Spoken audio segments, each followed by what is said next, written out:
The Omnia Pro is in its nice shiny box. We've got the Dartzone Max, and here crucially it says 150 feet or 45 meters.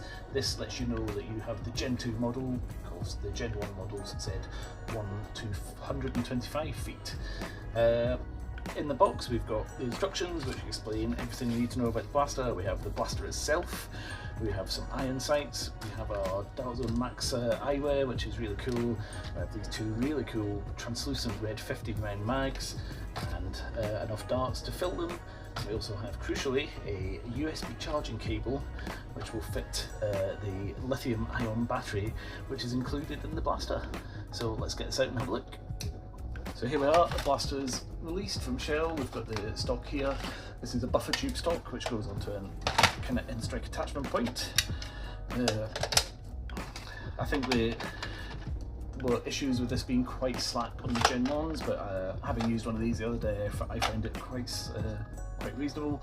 Nice big rev trigger, nice big mag release. Quite a responsive little trigger, not too bad. We'll get to that firing displays. You've got a little tiny jam door up in here to get in and out. And on this side we have our select fire. So we have safe, single shot, triple shot and full auto.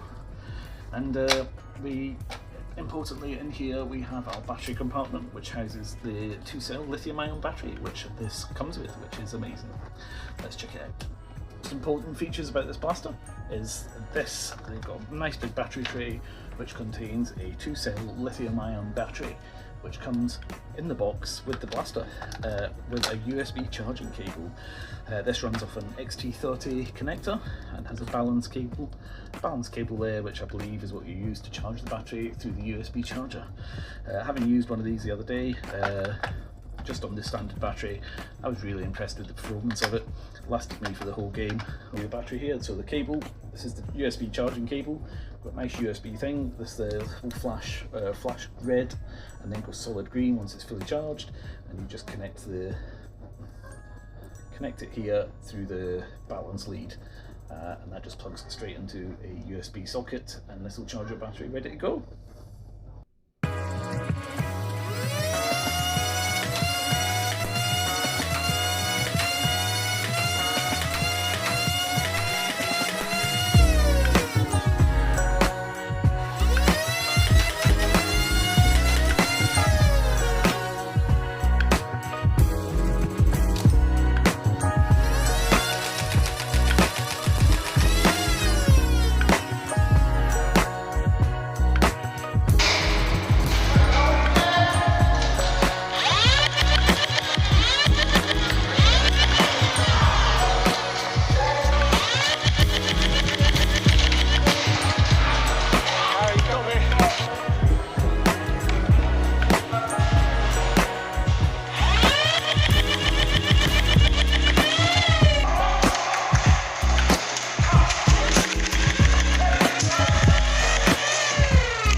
So here we are, the Omnia Pro from Dartzone Blasters. This is, as you can see, comes with lots of cool stuff in the box: magazines, the safety glasses, the Max Pro darts, and really importantly that lithium-ion battery, all included in the box, which really makes this a great piece of kit.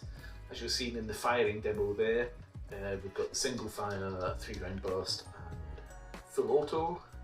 Not gonna lie, the single shot and 3-round burst, the cycle time on those is quite long, so to cycle through a single shot takes quite a while, and you can't kind of spam the trigger and do multiple shots like you would be able to do with another type of blaster, say for instance an FDL, which I know it's unfair to compare this to an FDL, but just for example, yeah, you can't spam the trigger in a single shot and get nice responsive shots. If spamming the trigger on this, it's kind of hit and miss, so it fire one dart, but in that time you could be pulling the trigger, nothing's happening, and then it will fire another one. It's a bit stop-start. The quite slow cycle time. Same with the 3-round burst as well. So you pull the trigger and it'll do the 3 rounds, but if you're trying to do multiple 3-round bursts in a row, it was a bit hit and miss whether that worked or not. But the full auto cycle is quite snappy and quite responsive. It's quite easy to single shot, and you've got a nice fast response time. And then if you needed, you could hold it down and dart hose it, or you could just a fraction of a second longer and get those 2 rounds and 3-round bursts quite easily, I found. So again, I would only really use this blaster in full auto mode. It's the most responsive mode and it's quite easy to control.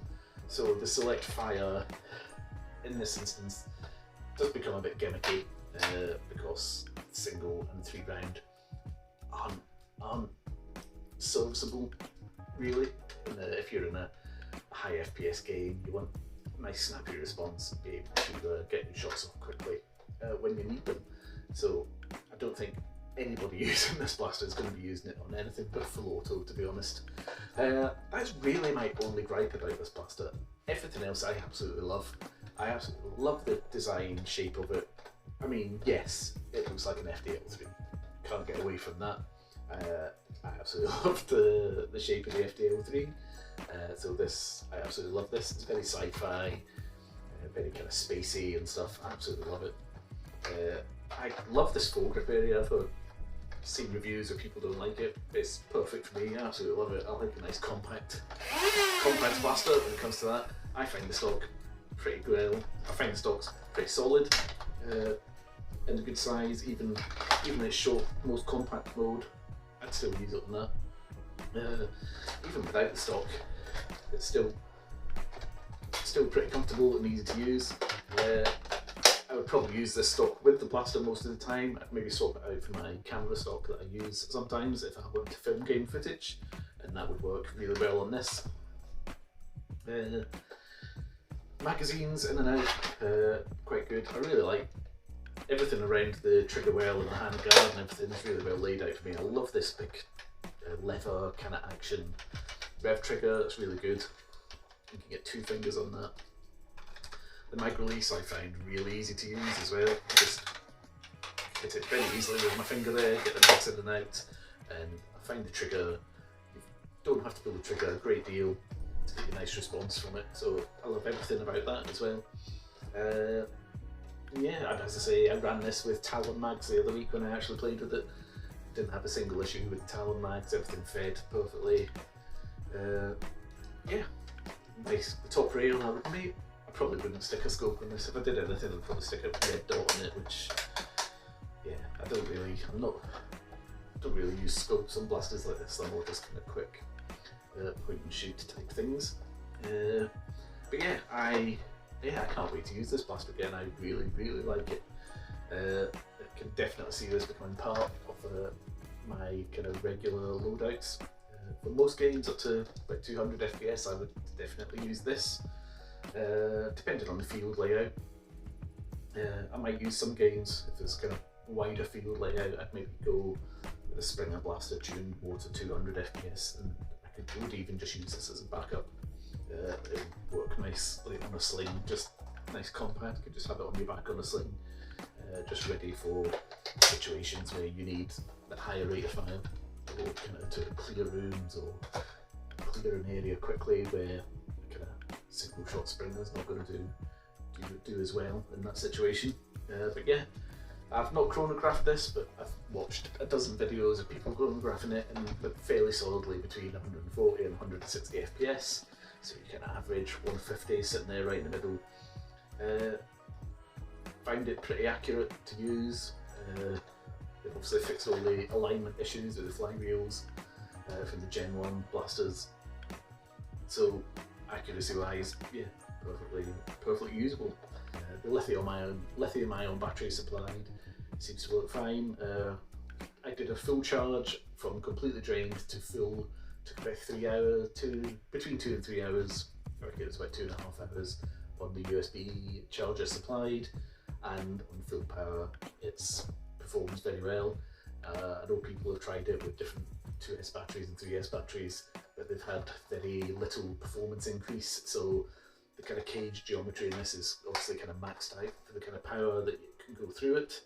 It's got a very tight crush flywheel cage in there as well, so it's probably optimised for that. So I'm probably just going to continue to run it off the lithium-ion battery it came with. For the price, this blaster's a fantastic piece of kit. I know in the States they were going for $60 on Black Friday, which is just crazy. A crazy cheap amount of money for what you actually get.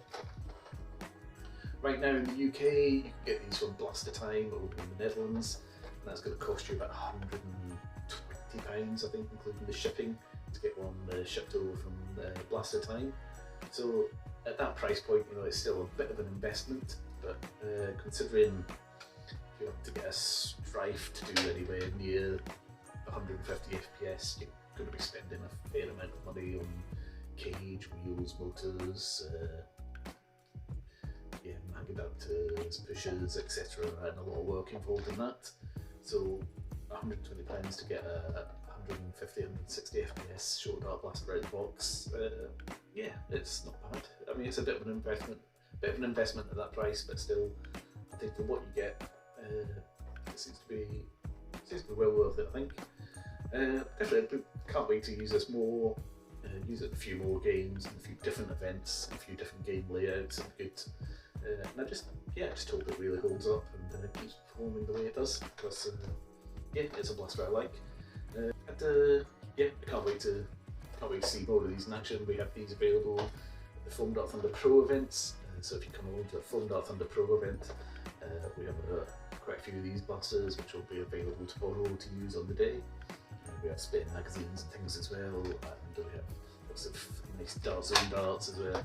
So everything's there. The best thing about Foam Dart Thunder Pro is you don't even need a blaster to play, you just turn up and we have lots of loaner blasters there for people to use. And yeah, we had quite a few people using these at the last event, along with other Dartzone blasters as well, and it was a really good game. Can't wait for the next one. It's probably going to be at some point in the new year. But anyway, thanks for watching. Hope you've enjoyed this video. Make sure you follow us here on YouTube, and check us out on Facebook and Instagram and on Etsy. And yeah, we look forward to seeing you again someplace else. And if you get the chance, I would definitely recommend the Omnia Pro. It's a great little blaster. Thanks for watching.